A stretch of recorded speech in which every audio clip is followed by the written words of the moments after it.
Hair transplantation చేసిన తర్వాత చాలామంది నెక్స్ట్ డేనో ఫోను చేసి ఒక విషయం అడుగుతూ ఉంటారు. ఏంటి అంటే, "డాక్టర్ మాకు ఫేస్ కొంచెం స్వెల్లింగ్ వచ్చింది. ఏం చేయాలి?" అని. సో, అసలు ఇది ఎందుకొస్తుంది? యాక్సెప్టబుల్ థింగేనా? తగ్గిపోతుందా? ఇదేమన్నా సైడ్ ఎఫెక్టా? ఇవన్నీ ఈరోజు మనం తెలుసుకుందాం. జనరల్‌గా హెయిర్ ట్రాన్స్‌ప్లాంటేషన్ చేసిన తర్వాత మనం పోస్ట్ కేర్ ఎలా తీసుకోవాలి? అంటే ఎలా క్లీన్ చేసుకోవాలి?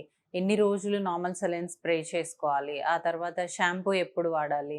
ఇవన్నీ గూడా మనము హ్యాండ్ ఎప్పుడు పెట్టాలసలు? ఇవన్నీ మనం వాళ్ళకి గైడ్ చేయడం జరుగుతుంది. దీంతో పాటు కొన్ని నార్మల్ ఇన్‌స్ట్రక్షన్స్ ఇవ్వడం జరుగుతది. దాంట్లో ఏంటి అంటే ఫస్ట్ థింగ్ వాళ్ళు హెయిర్ ట్రాన్స్‌ప్లాంటేషన్ చేసుకొని వెళ్ళిన తర్వాత ఇన్‌కేస్ చాలామంది దూరం నుంచి వస్తూ ఉంటారు. ట్రైన్ ఆర్ బస్ జర్నీ గానీ, లేదంటే కార్ జర్నీ గానీ చేస్తూ ఉంటారు.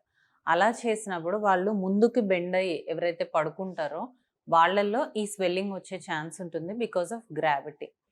అదొక రీజన్.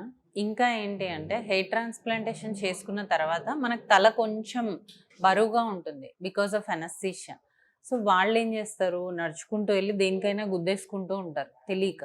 సో, ఆ గుద్దుకున్న తర్వాత వాళ్ళకి ఆ ప్రెషర్ గూడా తెలీదనమాట అనస్థీషియా ఉండడం వల్ల. దానివల్ల గూడా స్వెల్లింగ్ వచ్చే ఛాన్స్ ఉంటుంది.